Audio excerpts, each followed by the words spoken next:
Τα νανοσωματίδια χρυσού είναι σφαιρικά σωματίδια διαστάσεων 1 με 150 νανόμετρα με εξαιρετικές οπτικές ιδιότητες που τα καθιστούν ιδανικά για εφαρμογή στη διαγνωστική. Τα νανοσωματίδια σε κολοειδή μορφή εμφανίζουν ένα βαθύ κόκκινο χρώμα. Αν για κάποιο λόγο σχηματιστούν σε σωματώματα, τότε τα πλασμόνια της επιφάνειας των νανοσωματιδίων αλληλεπιδρούν και το χρώμα του νεορήματος μεταβάλλεται σε ιόδε. Το χαρακτηριστικό αυτό, σε συνδυασμό με τη δυνατότητα σύνδεσης των νανοσωματιδίων χρυσού με διάφορα βιολογικά μόρια, όπως DNA, RNA και πρωτεΐνες, μας επιτρέπει να εξετάσουμε τη δυνατότητα χρήσης των σωματιδίων στην ανίχνευση παθογόνων μικροοργανισμών στα τρόφιμα. Η μέθοδος βασίζεται στην ανίχνευση απομονωμένου γενετικού υλικού στα προσεξέταση δείγματα. Για το σκοπό αυτό, τα νανοσωματίδια χρυσού συνδέονται με ολιγονουκλεοτίδια συμπληρωματικά για την αλληλουχία στόχο και προστίθενται σε διάλειμμα απομονωμένου DNA από το δείγμα. Αν η αλληλουχία στόχος είναι παρούσα, τα νανοσωματίδια συνδέονται με το DNA και σταθεροποιούνται. Αν δεν υπάρχει αλληλουχία, τα νανοσωματίδια παραμένουν ελεύθερα. Η όξυση του διαλύματος και η προσθήκη υδροχλωρικού οξέως οδηγεί στη μεταβολή της διελεκτρικής σταθεράς και στην κατακρήμνηση των ελεύθερων νανοσωματιδίων. Ως αποτέλεσμα, τα δείγματα που δεν έχουν το DNA στόχο, αρνητικά, χρωματίζονται μοβ, ενώ τα θετικά δείγματα παραμένουν κόκκινα. Για τη σύνδεση των νανοσωματιδίων με ολιγονουκλεοτιδικούς ανιχνευτές χρησιμοποιούμε το πρωτόκολλο των Hiller-Mirkin 2006 με κάποιες τροποποιήσεις. Τα υλικά που χρειαζόμαστε είναι σφαιρικά νανοσωματίδια χρυσού διαστάσεων 20 νανομέτρων,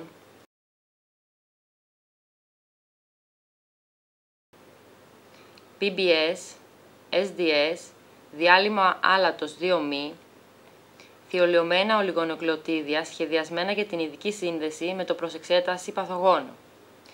Αρχικά, σε ένα γυάλινο δοχείο προσθέτουμε 1 ml νανοσωματίδια χρυσού και 40 μικρόλιτρα θειολιωμένου ολιγονουκλεοτιδίου συγκέντρωσης 100 πικομελαναμικρόλιτρο. Εποάζουμε σε σκοτεινό μέρος υπό ανάδευση για 16 με 18 ώρες.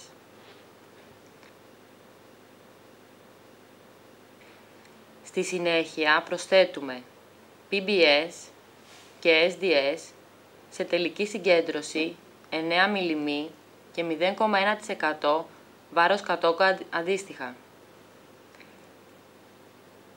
Εποάζουμε σε σκοτεινό μέρος υπό ανάδευση για 30 λεπτά. Κατά τη διάρκεια 24 ωρών προσθέτουμε 5 ισόποσες δόσεις διαλύματος άλατος, ώστε να πετύχουμε τελική συγκέντρωση 0,3 μ χλωρύχου νατρίου.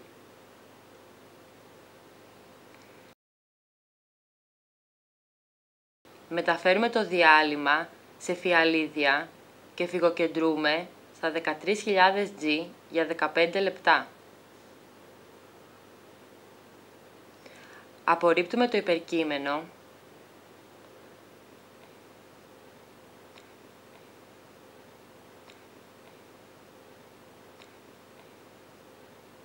και προσθέτουμε 500 μικρόλιτρα διαλύματος αντίδρασης. Επαναλαμβάνουμε τη διαδικασία για 7 φορές.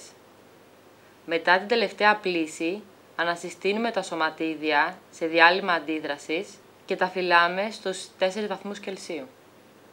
Για την ανίχνευση του γενετικού υλικού χρειαζόμαστε νανοσωματίδια χρυσού συνδεδεμένα με ειδικούς ανιχνευτές, διάλειμμα αντίδρασης και διάλειμμα υδροχλωρίου 0,1 νι.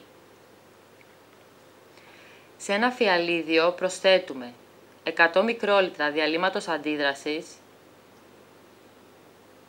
και 10 μικρόλιτρα DNA.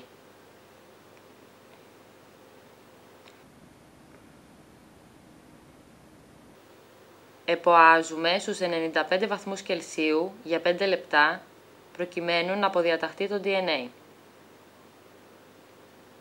Στη συνέχεια προσθέτουμε 10 μικρόλιτρα από κάθε συνδεδεμένο νανοσωματίδιο και εποάζουμε σε θερμοκρασία περιβάλλοντος για 5 λεπτά.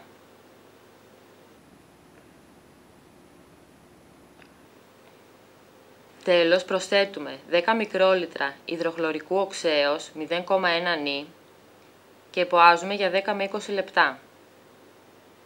Εξετάζουμε με γυμνό οφθαλμό για τυχόν αλλαγή του χρώματος.